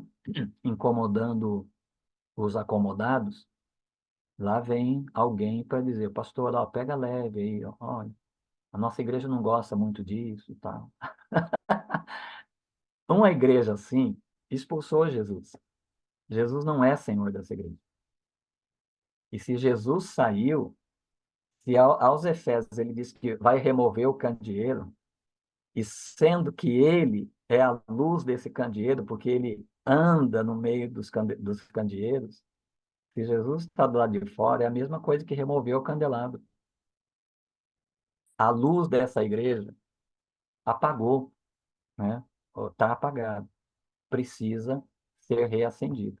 E aí, para você recuperar uma igreja que às vezes viveu anos, às vezes décadas, com pessoas, né, influentes, dominadoras, controladoras da igreja, para você tratar isso, você não trata sem muito barulho, né? Quando se trata disso, acontece o que aconteceu lá no céu com Lúcifer. Essas pessoas vão resistir muito, vão brigar muito, vão tentar influenciar pessoas contra a liderança da igreja. Elas vão finalmente, quando elas não puderem mais, elas vão sair, mas elas não vão sair sozinhas. Elas sempre levam um terço da igreja junto com elas. É tratar com barulho e cirurgia, né? É preciso, irmãos, especialmente nos dias que nós estamos vivendo, que a gente precisa tratar a igreja, é preciso ter muita coragem. Mesmo os pastores de tempo integral, eles precisam, assim, de muita coragem, confiança de que Deus os colocou ali com essa função e pode ser que eles percam o emprego mesmo, pode ser que Deus os usará para trazer essa igreja à posição mostrada aqui por Jesus, né? Quando ele diz que te aconselho que compres de mim ouro refinado no fogo, roupas brancas, colírio para os olhos, né? Então, é necessário que ele creia que Deus incumbiu ele dessa tarefa. E mesmo que tenha incumbido, ele poderá sim perder o seu lugar nessa igreja. É por isso que é muito difícil hoje lidar com os problemas das igrejas, né? Lidar com o mal dentro das igrejas. Porque as pessoas dizem, não vamos mexer com isso, porque, nossa, isso vai dar uma confusão, nossa, vai tirar a paz da igreja. Mas que paz é essa, né? A igreja de, a igreja aqui de Laodiceia, ela dizia assim, sou rico, tenho prosperado e nada me falta. Mas Jesus acrescenta na sua palavra que ele é infeliz. Então, nas palavras da igreja, era uma igreja feliz. Era uma igreja que estava tranquila, estava em paz. Mas que interesse nós deveríamos ter numa igreja em paz e numa igreja feliz, se a descrição que Jesus faz dela é essa daqui? Então, é necessário que alguém dentro dessa igreja ouça, veja que Jesus está dirigindo-se à igreja, mas está individualizando o convite, né?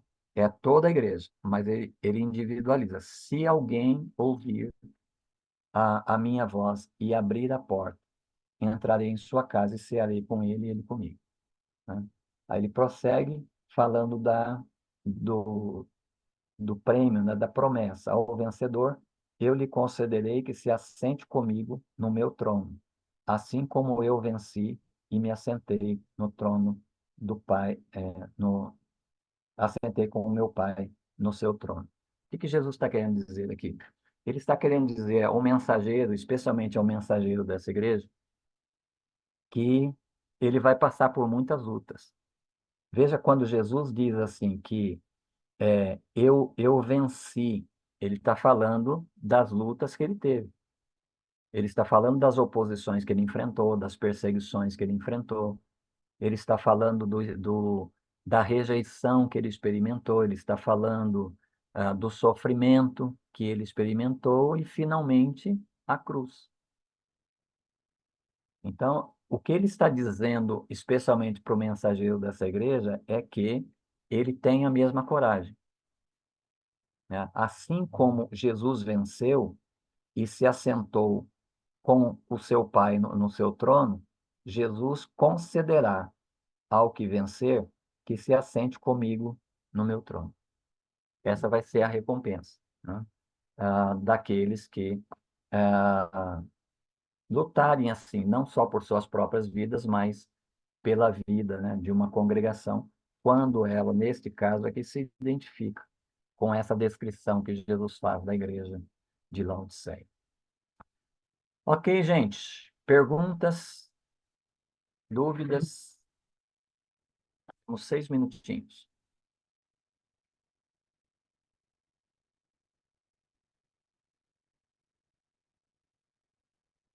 Ninguém tem nenhuma pergunta?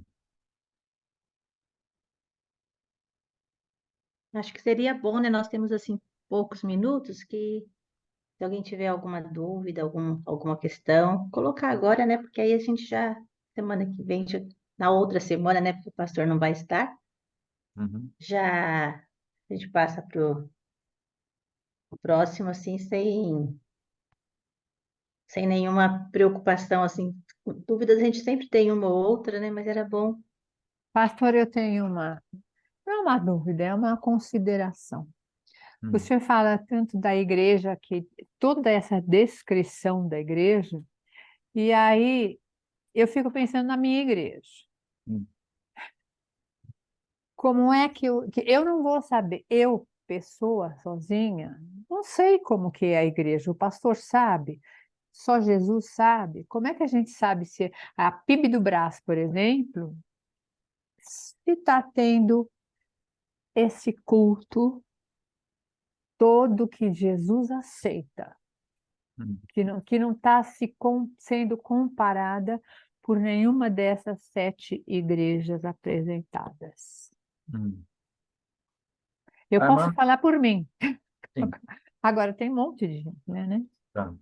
A irmã destacou aí a questão do culto, né? É, no Dentro, culto. dentro do que eu conheço, assim, da igreja de vocês, eu percebo que há muito zelo, né, pelo culto, né? Tem Sim, pessoas eu. que se sentam ali para planejar o culto, etc., né? Então, assim, eu não teria muita dúvida em relação à questão do culto, né? A Uhum. única coisa que a gente precisa ver é assim, como que a gente percebe, né? Como que a gente pode identificar um culto verdadeiro?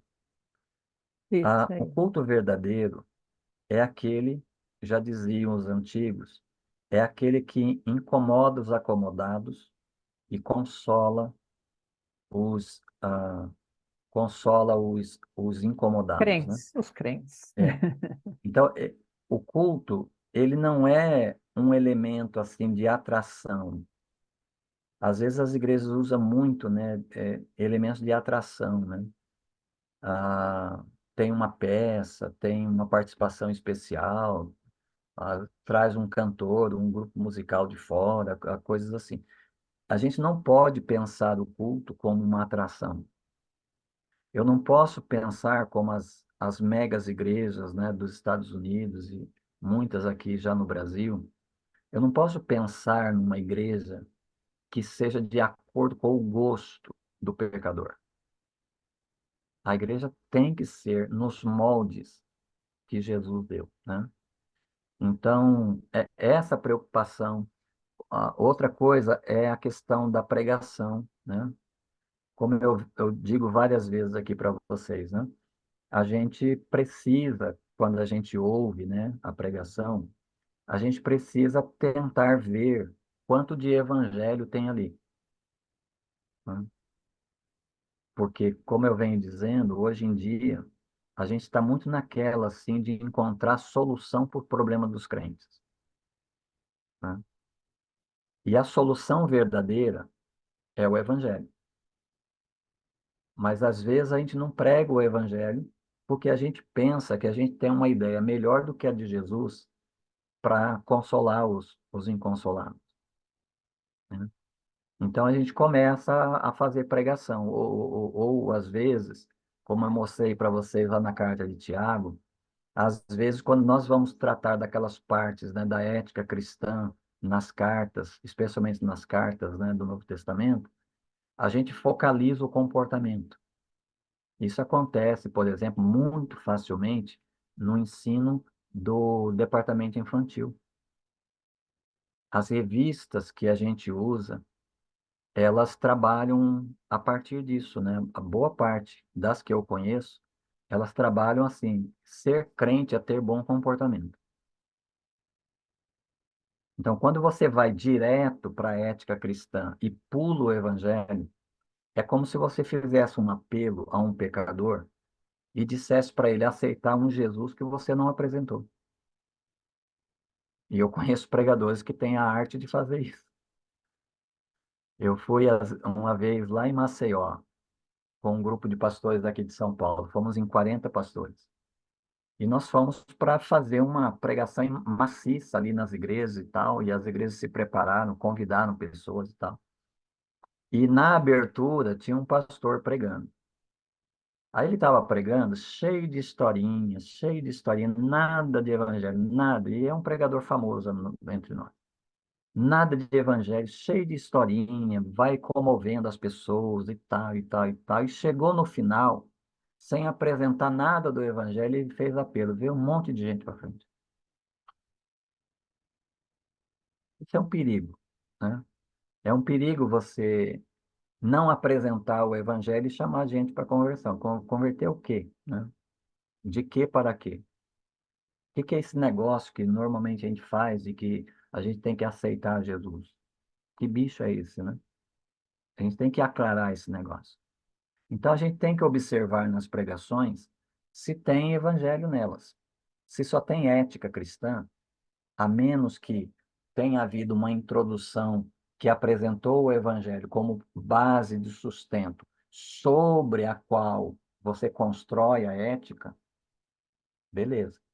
Mas quando você vai direto para a ética, pulando o evangelho, você está tentando ensinar o pecador a se tornar santo por si mesmo. Então, essas coisas no culto precisam ser observadas. Precisa ser observada aí no campo individual, né? De que forma que eu participo desse culto? Aí eu vou confessar aos irmãos que eu aprecio muito meus irmãos pentecostais. Porque eu tenho um conceito, irmãos, que a pregação do pastor não é a pregação do pastor. A pregação do pastor é a pregação da congregação. Nós não temos um homem falando e toda a congregação ouvindo. Nós temos uma congregação inteira pregando. É assim que o Paulo diz, né? Que quando a igreja ela está reunida em culto, ela está manifestando a multiforme sabedoria de Deus a principados e potestades que obrigados estão a assistir o culto da igreja. Então, é a congregação. E aí os nossos irmãos pentecostais, eles participam do culto. Então, tem uns que é exagerado, né? Tira os exageros, mas é só a forma deles. Eu acho que a gente deveria participar mais da pregação. Os pentecostais, então, ó, eles ouvem uma coisa, alguém dá glória a Deus aqui, o outro diz amém. Ele vai participando, ele vai interagindo. Isso evita, inclusive, que ele durma no culto durante a pregação. E evita também que ele se distraia, né, e perca a palavra de Deus. Então, ele precisa participar. É a mesma coisa na oração. A oração, quando ela é feita, uma pessoa ora e todos ficam mudos, ninguém sabe por onde está passeando a mente dos outros que não estão orando. Mas se você quiser ficar atento, aquela oração, embora esteja sendo feita por um, é o grupo ou é a congregação toda que está orando. Então, seria natural que a gente acompanhasse, né, a quem está orando com um amém, porque o amém é assim, seja feito assim, Senhor. É uma forma da gente dizer, isso é verdade, Senhor. É o amém, esse é o sentido do amém. Então, eu acho que essa interação, essa ideia de que nós estamos orando congregacionalmente, nós estamos pregando congregacionalmente, assim como nós estamos adorando congregacionalmente, eu acho que é muito importante para a gente ver mais, né, a vivência do evangelho dentro de um culto, numa congregação. Deixa eu devolver ali para Marta, que já passamos 4 minutinhos. Obrigada, pastor. Nossa, foi muito bom esse tempinho aqui que nós ouvimos um pouco mais, né, dos seus ensinos, né? Foi bom, bem esclarecedor, né? Assim, a gente erra demais, né? A gente tenta acertar, mas eu também, assim, sempre acho, né? Eu sou uma pessoa extremamente tímida, né? Assim, não sou aquele tipo de pessoa que vai dar glória a Deus em alta Uhum. voz, né? Mas eu também acho que a gente precisa estar sempre em comunhão mesmo, né? Com o que está acontecendo, né? Com o culto. Senão você, como o pastor disse, a gente vai dormir, né? Assim, é Uhum. difícil acompanhar se você ficar alheio, né? A não ser que você pegue, você saia completamente É. do ambiente, né? Assim, você já não está mais Especial- cultuando a Deus, né? Você já está fora. Especialmente quando o sermão é como o do Paulo lá, que o Eutico, que estava sentado na janela, dormiu e caiu morto de fome. Mas o cansaço, ele é cruel, viu, pastor? Porque muitas vezes a gente se tendo um dia puxado, né? Se começar com uma oração longa no finalzinho, você fala, meu Deus, esqueci de abrir o olho. Já me aconteceu isso, tô dormindo. Bom, mas, queridos, Deus abençoe suas vidas, pastor. Muitíssimo obrigado. Que seja bênção essa segunda-feira que o pastor vai receber essas Ah, pessoas e que haja assim paz, que seja uma semana de bênção para todos nós, com saúde, né? Com nossas famílias assim cuidadas, né? ah, Então ficamos por aqui, queridos. ok. Obrigada pela Deus presença. abençoe. Boa semana a todos vocês. Boa Obrigada, noite. pastor. Boa noite. Tchau, Boa noite gente. para Bom todos. vê-los de novo. Tchau, pastor. Até daqui a 15. Obrigada, boa noite. Boa noite. Tchau, tchau.